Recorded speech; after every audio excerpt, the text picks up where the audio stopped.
We spend our lives trying to be good, kind, polished.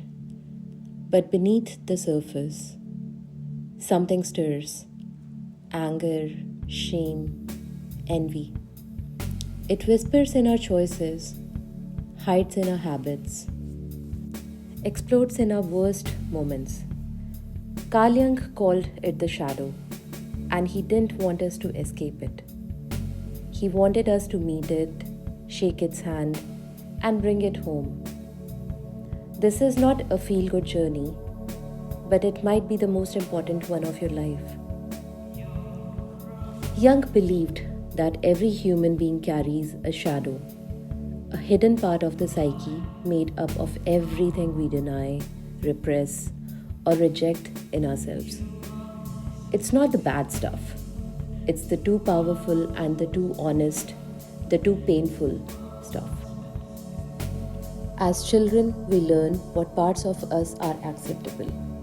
The rest, we exile into the unconscious. But nothing stays buried forever. The shadow leaks. It shows up in projections, when we hate in others what we can't face in ourselves. It fuels our addictions, our sabotages, our unexplained reactions. It doesn't go away by ignoring. It grows. Integration is not about perfection. It's about wholeness. Jung said, "I'd rather be whole than good, because goodness without honesty is a performance." But when you bring the shadow into awareness, you reclaim energy, power, creativity, even compassion. You stop fighting yourself and start listening. Imagine what happens when you no longer fear your own depth.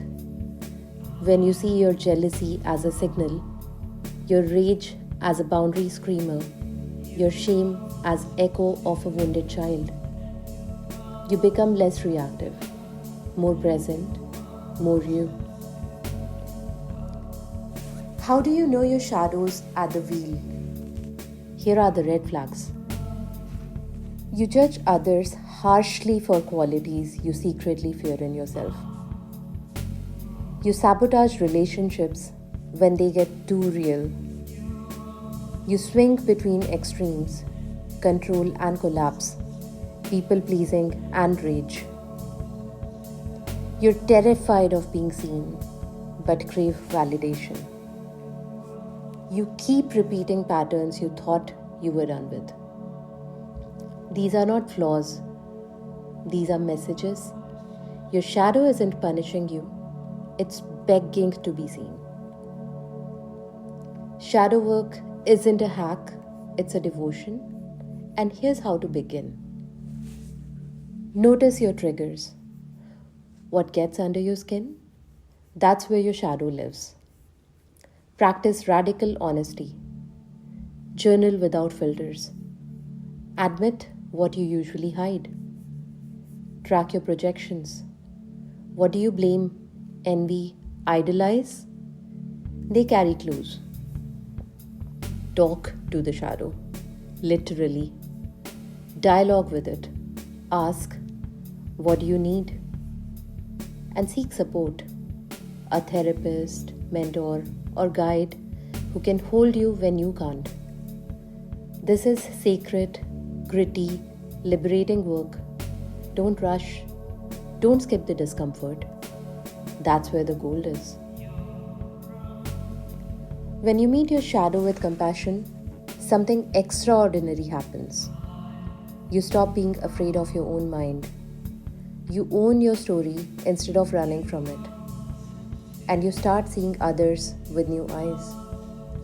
Because now you understand what it means to be fractured and whole at the same time. This is the path Jung laid out, not towards perfection, but towards truth, towards depth, towards soul.